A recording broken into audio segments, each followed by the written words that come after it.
देश में कल ही लोकतंत्र का जो त्यौहार है वो खत्म हुआ है और उत्तर प्रदेश के साथ साथ 4 और जगहों पर चुनाव हुए हैं। उत्तर प्रदेश में जो चुनाव हुआ है वहाँ पे तकरीबन 9 करोड़ लोगों ने इस बार वोट दिया है।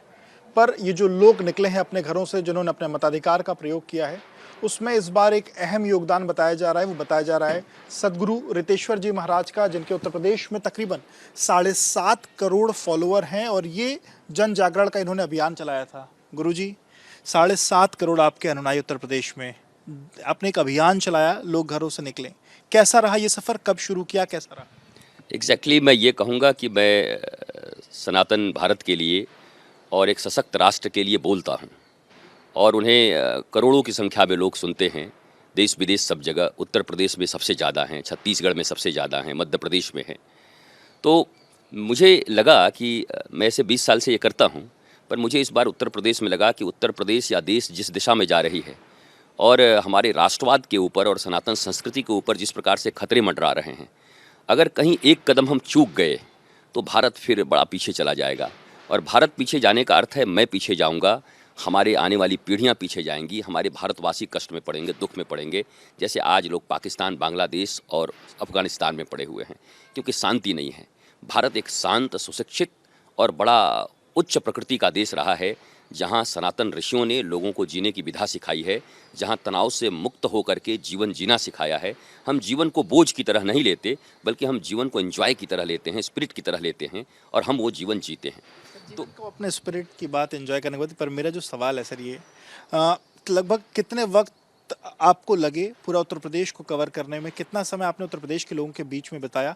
और वो जब आप लोगों के बीच में जा रहे थे तो क्या उनसे कहा, क्या चीज़ हो रही है? मैंने 2.5 महीने केवल उत्तर प्रदेश में अपने सैकड़ों आचार्यों के साथ एक वाहनों का काफिला लेकर के जगह जगह जाना, जिलों जिलों में जाना, लोगों को जगाना। और जगाना ये मैं कहता था कि मैं किसी पार्टी की तरफ से नहीं आया हूँ और मैं आपके बीच आया हूँ कि भारत सुरक्षित रहे, राष्ट्र सुरक्षित रहे, सनातन संस्कृति सुरक्षित रहे, आपकी आने वाली पीढ़ियाँ सुरक्षित रहें। आप मतदान जरूर करो, क्योंकि 5 वर्ष में आने वाला ये महायज्ञ है, विष्णु महायज्ञ, काली महायज्ञ, चंडी महायज्ञ। इस यज्ञ को भी जब हम करने जाते हैं तो हम थोड़ा कोई ना कोई आहुति जाके उसमें डालते हैं, कुछ ना कुछ डालते हैं। हमने कहा कि संविधान ने तो आपको एक आहुति डालने का अवसर दे दिया है, चाहे भारत के वो प्रधानमंत्री हों, चाहे आप हों, दोनों के पास एक ही मत हैं। तो इस मत को और इस आहुति को मत चूकना, आप जरूर जाकर के वोट करना और ये दिया हुआ आहुति भारत की रक्षा करेगा, सनातन संस्कृति की रक्षा करेगा। लोग आपको याद करेंगे कि मेरे पूर्वजों ने इस भारत को बचा लिया। और लोगों को तो क्या गुरुजी किसी एक पार्टी को लेकर के आपने कोई कैंपेन किया? मतलब ये जो कैंपेन है, क्योंकि आपने कुछ ऐसे मुद्दों की बात की जो एक पार्टी की तरफ जाती, फिलहाल ये जो मुद्दे। देखिए, एक ऐसी बात है कि आप ऐसे हैं कि आप चोरी पसंद नहीं करते, आप ईमानदारी पसंद करते हैं। और मैं कहूँ किसी व्यक्ति से कि भैया देखो, जो चोरी ना करे और ईमानदार व्यक्ति हो उनके साथ रहना, तो मैं आपके साथ नहीं खड़ा हूँ, मैं आपके विचारधारा के साथ खड़ा हूँ। कल अगर आप इस विचारधारा से हट गए और आपकी जगह कोई आ गया, कोई दूसरा व्यक्ति आ गया, तो हम विचारधारा के साथ चलते हैं। राष्ट्रवाद की हमारी विचारधारा है, सनातन संस्कृति की हमारी विचारधारा है।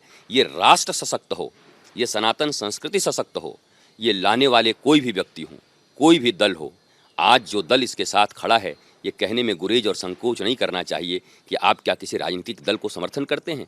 अगर वो राष्ट्रवाद का समर्थन करते हैं, धारा 370 हटाते हैं, CAA लाते हैं, NRC की बात करते हैं और वो सबके साथ सबके विकास की बात करते हैं, तो क्या आप चाहते हैं कि श्रेष्ठ और उत्तम चीज़ों का जो विकास कर रहा है, प्रकाश कर रहा है, सिर्फ इसलिए कि मैं साधु हूँ, मुझे राजनीति में नहीं रहना चाहिए? यद्यपि मैं इस बात का खंडन करता हूँ कि राजनीति का अर्थ होता है जिस नीति के अनुसार लोक के ऊपर शासन किया जाता है। और अगर वो धार्मिक ना होगा तो क्या अधार्मिक होगा? अधार्मिक तरीके से शासन होंगे? क्या राक्षसों की संस्कृति चलेगी यहाँ पर? ये देवत्व की संस्कृति है। तो अगर वो दल इस बात का समर्थन करते हैं तो मुझे गर्व से कहना चाहिए कि मैं उनके साथ खड़ा हूँ। मैं वर्तमान में प्रधानमंत्री नरेंद्र मोदी के साथ खड़ा हूँ। राष्ट्र के लिए उन्होंने जो कार्य किया है, वर्तमान में जो गृहमंत्री ने हमारे 370 के लिए काम किया है, मैं उनके साथ खड़ा हूँ। किसी भी व्यक्ति के अंदर में अच्छाइयाँ और बुराइयाँ दोनों हो सकती हैं, लेकिन उन व्यक्ति के अच्छाइयों के साथ अगर व्यक्ति खड़ा न रह सके और बुराइयों की निंदा भी कर सकें। मुझे किसी ने कहा कि काला धन ज़्यादा बढ़ा है, मैंने कहा इस बात की हम निंदा करेंगे और इस बात के लिए जागृत करेंगे कि काला धन और जल्दी वापस आ जाए। लेकिन जो श्रेष्ठ कार्य हो रहे हैं, विरोध के नाम पर विरोध करें और अपने राष्ट्र की रक्षा करने वाले लोगों का हम विरोध करें।